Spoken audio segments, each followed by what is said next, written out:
now. Okay, I think that one sounds good. I just noticed that my outfit matches the carpet. That's very interesting. It literally does. So I am Mark Jones. I'm the head of sales and one of the founders of Perform Media. So I thought I would talk you through just what we do. I don't know everyone here in the room, so I thought I could do a proper introduction by sharing a little bit about myself.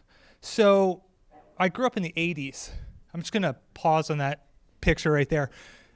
That sweater vest is amazing. My favorite music artist was Vanilla Ice. Pretty impressive look-alike there. John mentioned it. Thank you, John, for the setup. Actually, good. I'm a skateboarder. I was in Thrasher magazine in like 1990, so I am super old.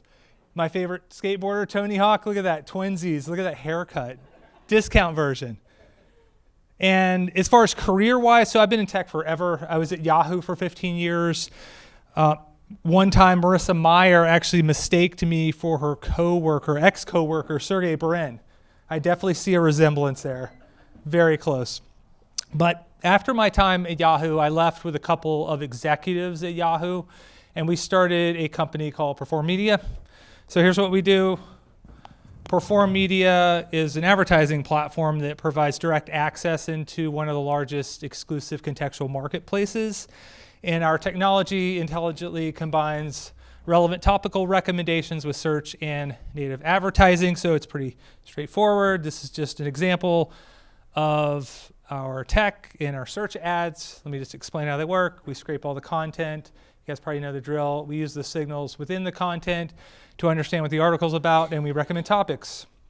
Those are all related to the actual article itself. Once a user clicks on one of them, they are taken to a search results page where a list of ads appears. Once a user clicks on that, a CPC is charged, and they are taken to your landing page. So it's a two-click validation of user intent. If you don't know this ad unit, it's used in search to scale search buys. They call it the Search Partner Network. So our tech has been powering that for many, many years, and that was kind of the start of our venture there because we knew we could offer some differentiation, which I will talk about in 1 second. We also have native ads. They could be text, they could be image, or all in read, use the same contextual tech. We have a library of over 7 million topics you can target. Here's what makes us different. I'll cut to the chase. And this is a pretty short presentation. I'm going to try to speed through. So one, we offer more transparency and control than other search engines. What that means for you can customize your publisher list is one example. We have some very specific targeting you can do across all of our direct relationships.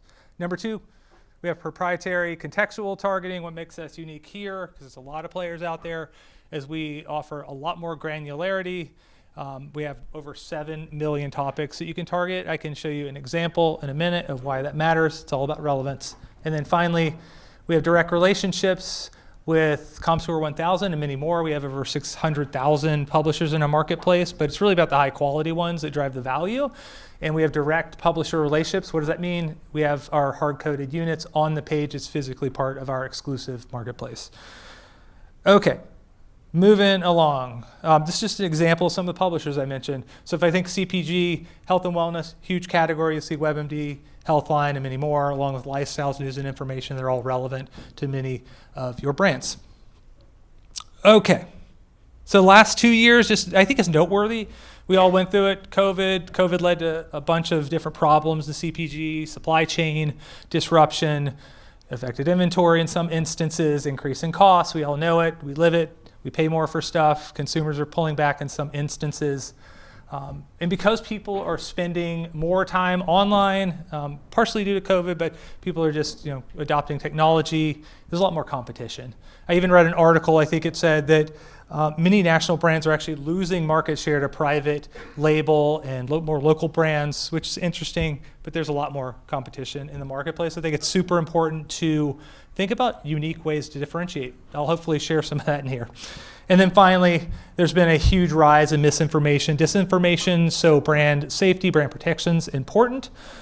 I will talk through some of these things. So I'll spend the next 4 minutes talking through some recommendations on how I think my platform can help solve some of these problems. So one is when cost goes up, it's important to get more for every dollar spent, just be more efficient. We don't offer or charge any fees for data. We just did a case study comparing us to another contextual provider that actually charged a fee. It's a no-brainer, but they saw a big lift in qualified impressions. So performance went up, cost went down. One unique thing, I would say just call out for contextual in general, but one unique thing about contextual engines and platforms, especially ones that lean into that as their primary technology like mine, is that you can target areas that don't use cookies. So like Safari, we actually showed internally 40% all bid requests came from cookie-free environments. What does that mean? Or what's the benefits? It's that it's so much cheaper, 60% cheaper in this analysis. And that's important because you can take contextual tech and target these areas specifically and still get intent through the contextual targeting, right, within these more efficient environments. And things change very rapidly. I know all of us are dealing with this, but one of my recommendations is spend more time identifying your high-value customer.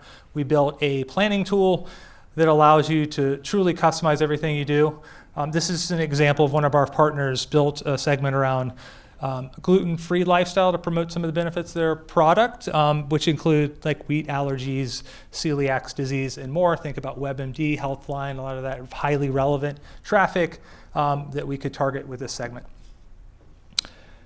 Okay, I talked about competition going up. I just wanted to make another recommendation on how to differentiate. I think one easy way is to make an emotional connection through special moments in someone's lives. This is just a list of moments you can target within our platforms. Think first-time parenting, parenting tips, graduations, etc. Many more, all listed here. Also, I think one way to add more value to your customer relationship is address important customer concerns. This is just an example of content we curated for one of our deodorant clients that was promoting a new natural deodorant, some of the benefits compared to other types of deodorant, which I thought was cool. And this is just a demo of our technology. So we scrape the page here, we ingest all the keywords, we order them by frequency they appear in the article. We then use natural language processing to understand all the meanings of the words. So when it says baked, we know it's baking, maybe not someone that's baked, for example, right? We order them based on a relevance score. You can see all of these here. Anything above 1 is very relevant to the article. And then finally, we check images. We check for brand safety. You can see a listing of relevant topics here that we would serve within the article. And here's why I think relevance is important. It allows you to own your customer relationship. One actionable way you can do that in our platform is you can take your first-party data along with our high-intent contextual data, and that allows you to target high-value customers within high-value content. Okay, I already mentioned this. Just on brand safety, we talked about misinformation, protecting your brand, unique brand safety attributes. One thing we can do is we can target tone and sentiment of an article. This is a good example of what could help your brand. You want to target it or block it. And by the way, I don't know if anybody's noticed the title of the one that was blocked. It said, "How much poop is legal in food?" I hope literally 0. Sorry for that example. That was pretty harsh. We block that type of content, I promise. And if that's not enough, we have integrations with Double Verify IAS, and we launched a licensing agreement with NewsGuard. So that was exhausting. This is my crew. Taylor's in the back. Say hello to us later. Have a drink. The rest will be here later. Appreciate the time. Thank you.